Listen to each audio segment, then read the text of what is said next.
san annabi ba za na daina ba, dan ban ga wanda ya fi min shi a girma ba a ko'ina.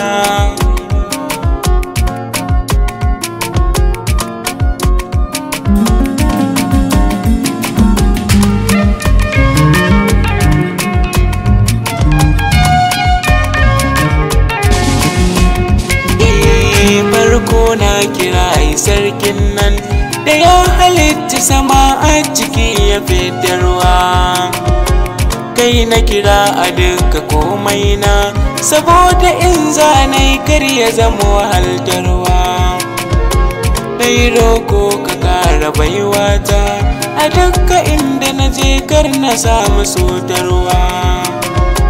Kai kamun kafa da annabi da sai ka sawa karko ina da zazzaga a duniya.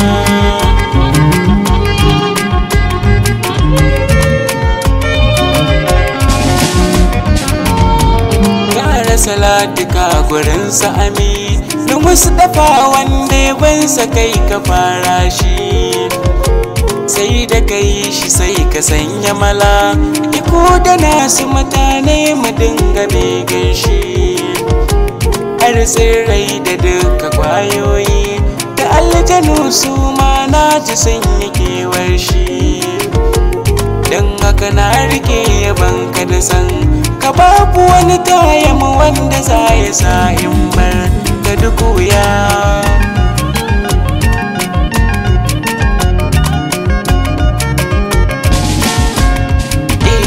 Ma'azam a yagi na taso da baitukan kama aiki ciki na bakina, yarda da ni ka ƙara ban dama idan na zo mutuwa ce a shafa laifina. Har ka bari ka sanya baiwarka da bini don Allah kar a tona sirrina. Ceton nan da za ka yi nima ka sa da ni a cikin wanda za ka yi muci gaba daya.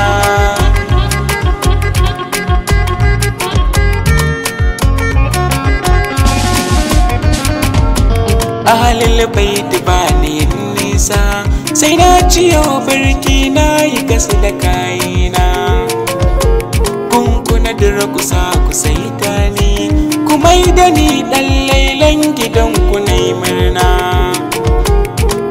Sayyida ta Azara shugabar matan duniya ke jin kaina, sanki yana bugu na girjina a raddaren ma sai in ji dan makar na bar da duniya.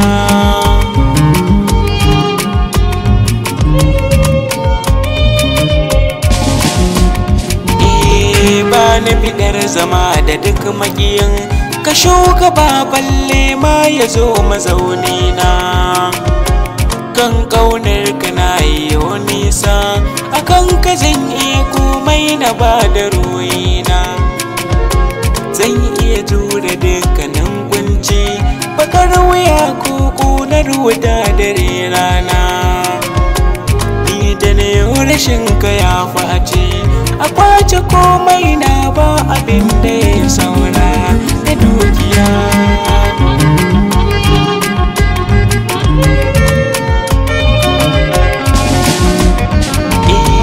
Annabi kai kadai ka san Allah ka kai shahar magana kun kayo da bakinka, ka wuce sama har wata rana kake da al'arshi rabbi kai yayi waka.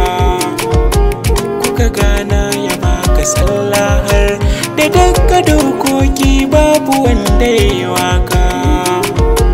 Dukkan mursali na kafi su da annabawan su ma halinka sun kafi su kwaikwaya.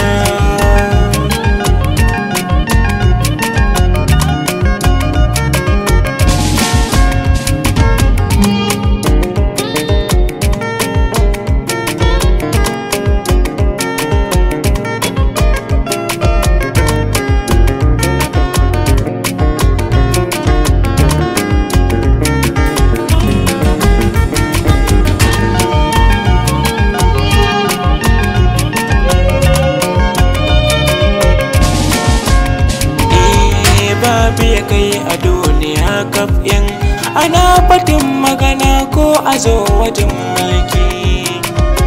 Kowa in ya zo gaban ka kana kula shi ba kyara ko kaɗan yi mai saki.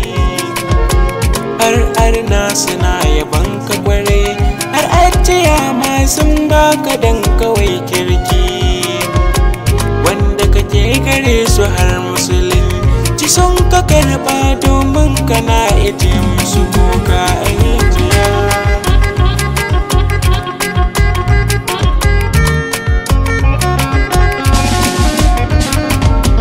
Indai kyau kake bida ka dawo gurin Rasulullah dan ku ka dawo makura. Duk yau an haɗe shi gunsa jami'i shugaba balle ma idan ya motsa gira. An ci kai da ba gyara gashi da tafiya komai nasa duka an tsara. Balle in yana a zaune ka gai shi marmashin sai na kora dukkanin kunci a zuciya.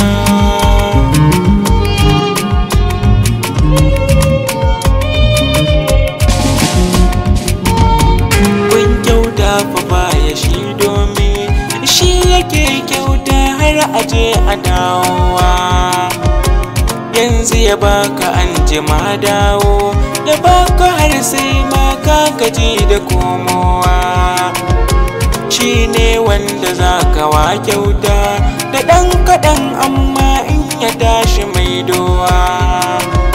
Sai ya ba da ninke-ninke akan wanda aka kawo mai kudu bakin hali da zuciya.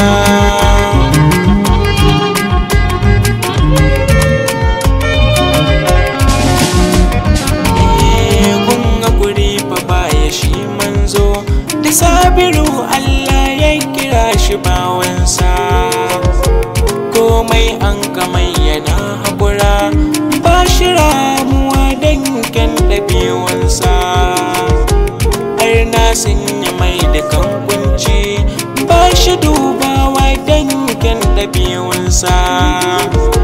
Sai dai ma ya roƙi Allah kare da yau azaba a gare su za su gyara hakan a duniya.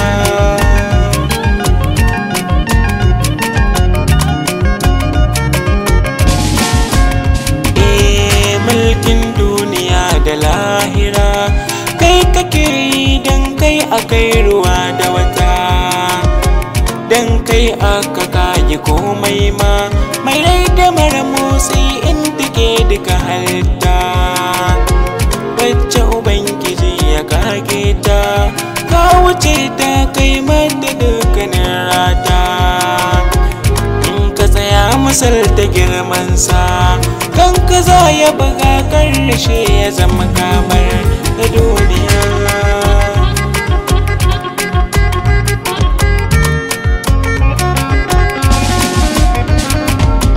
Sanai godiya gurin Allah wanda ya yi hikima a ciki na bakina. Shi ne wanda ya aran dama na yau yabo a gurin shugaba masoyina. Allah kaddadan basira in dan yaban manzo ko cikin mafarkina.